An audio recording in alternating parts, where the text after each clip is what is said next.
Valdegaard, winner of the RAC rally last year, leads the 168 competitors away from Birmingham to start the final round of the Sedan Championship. Shortcuts seem to be quite in order on the twisty tarmac roads of Bewdley Safari Park. This is typical of the spectator stages which make up the first day's rallying.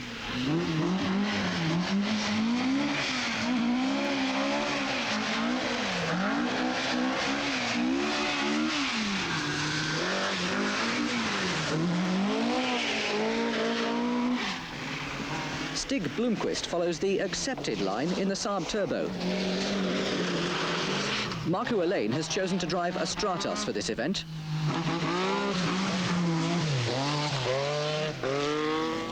Mikkola follows the fast line too, but the tarmac is slippier than it looks.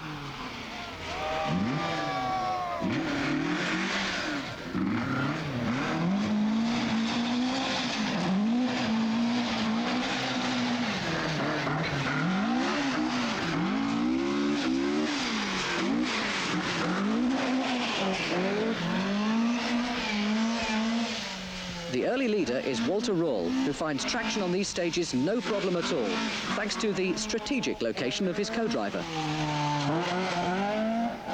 Ari Vatanen is the first driver to stick to the official route.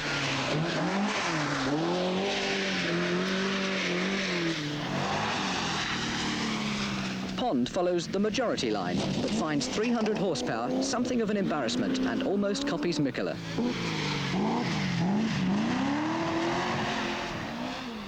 The Chevette was designed specifically to win the RAC rally, so Arikala is trying particularly hard.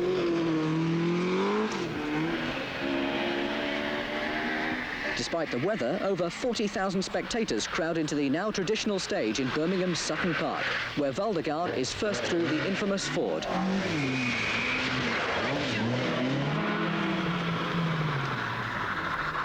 Elaine takes over the lead in the manoeuvrable Stratos. He has no trouble at all with a Ford, unlike at least one of his fellow countrymen. That's car number 6 is Arne. He went straight on. He didn't read that at all well.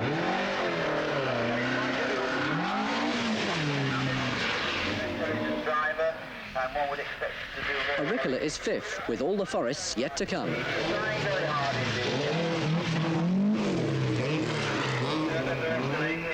Capable of winning. Clark leads the Sedan Championship and only needs a good finish on this event to win the title. He takes no risks on the first day. Very consistent. Russell Brooks, joint second in the championship, is also up amongst the front runners and trying hard in front of his home crowd. John Taylor demonstrates his rallycross technique. And then with the right track was the other moment there.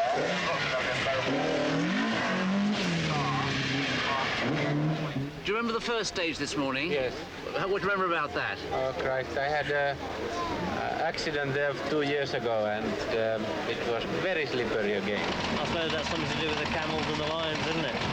Bjorn, what sort of day have you had? Hasn't been too bad. Slippery. Okay. I start up with a spin in the first corner of the rally. Roger, what sort of day have you had? As you know, it's been wet and slippery, but nothing's gone wrong and I've enjoyed it. Do you know where you're lying? Oh, I haven't a clue. It's early days yet. Day 2 brings the first forest stages, but Blomqvist is soon to retire. Elaine continues to lead. As they reach the longer forests, Mikkola makes his move. Pond has lost several minutes with jammed rear brakes, and he's well down the field. Brooks has also suffered locked rear brakes, dropping him out of contention for the moment.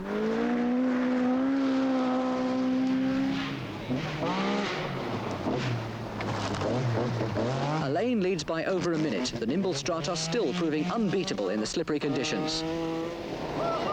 Mikkola starts setting the pace, however, and moves into second.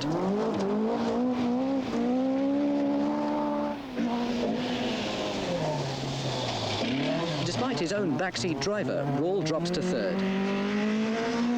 The TR7 starts to climb through the field, and Pon promises to remove his brain for the night stages.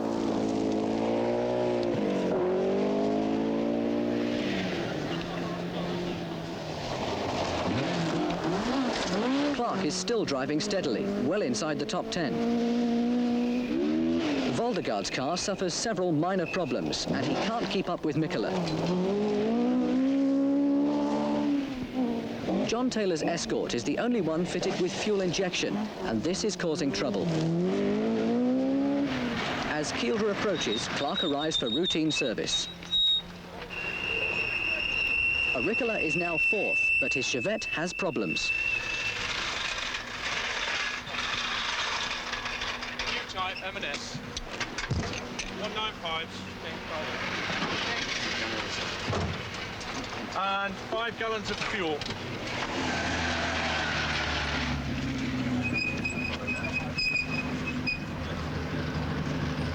Valdegaard is having trouble with his brakes now. He calls in for a quick check.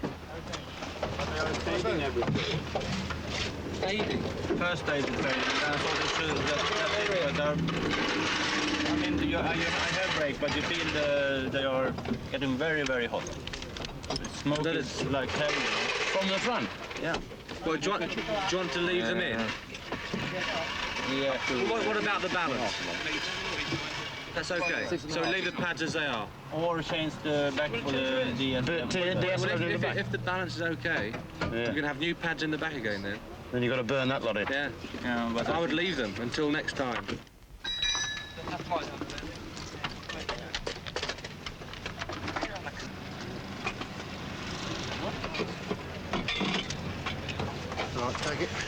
Clark's only problem is a broken starter motor, which the Ford mechanics change rapidly. Yeah. Where is it? Pentti Auricola seems to be in some doubt about fitting an air filter for the long forests. Yeah. you keep the air cleaner on? Yeah. For the moment, yes? Yeah. The working conditions don't impress the Ford mechanics at all. I don't want another job like that.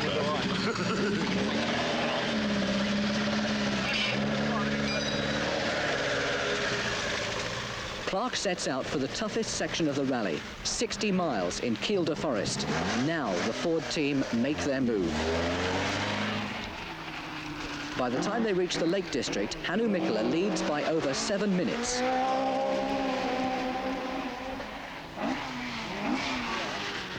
Clark is now third, whilst Elaine Stratos and the entire Vauxhall team have gone missing. Rawl is fourth, behind Clark.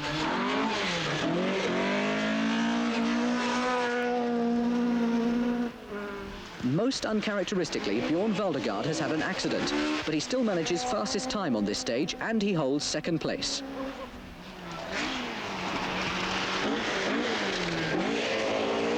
Brooks is back in the top 10 and having a terrific tussle with Tony Pond in the unwieldy TR7. He too moves up the order.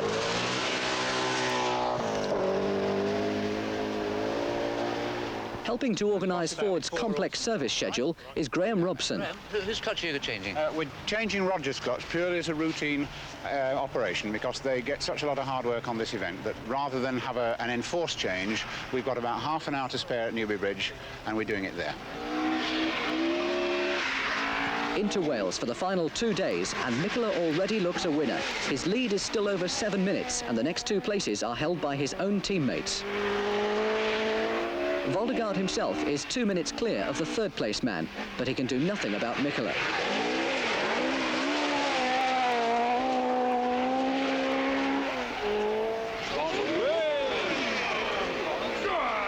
Pond is putting absolutely everything into his last ever TR7 drive. If he doesn't win, it won't be for want of trying. Brooks is now on his favourite stages, and he begins to close the gap on Rawl.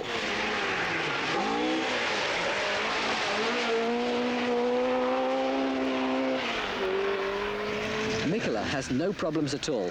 His Escort requires only routine servicing throughout the final loop. Co-driver Arne Hertz can afford to be polite. Next to arrive is Valdegaard.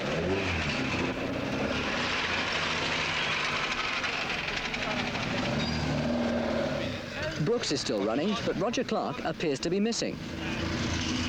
Still maintaining your lead? Yes, yes. Any problems with the car? No, not at all. It's gone very well. Just taking nice and steady now? Yes.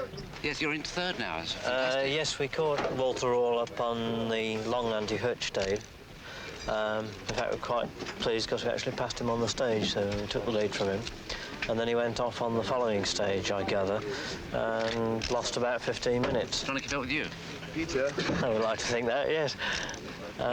We've not heard a lot about Tony Pond, but we gather from unofficial results that he's some way behind as well, so he must have had some problems. Roger, you had some bad luck. Right, so not in my year. Well, what happened? We had a clutch break going through one of the stages, and we were driving without a clutch. And we came to a rather tricky corner and misjudged it and went off. But the problem, we got the car sorted out, and we tried to start, and we had no clutch, and we had no starter motor either, so we couldn't move the car.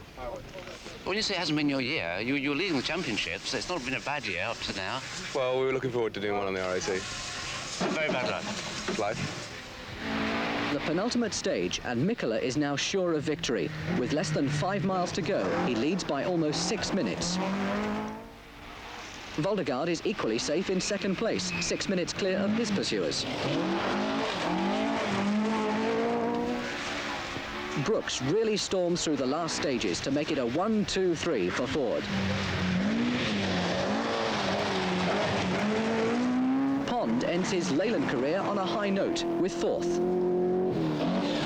Last-minute engine problems drop the unfortunate Rall to sixth. His own problems finally solved, John Taylor finishes seventh.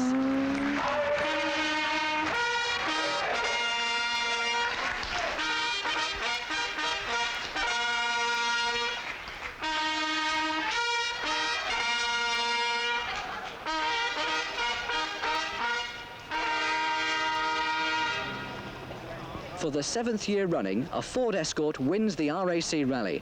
For Ford, it's a particularly sweet victory. A major strike at the factory forces them to rely on dealers to prepare all their cars. In the end, it makes no difference at all. Hannu, Mikkola and Arne Hertz get the champagne yet again.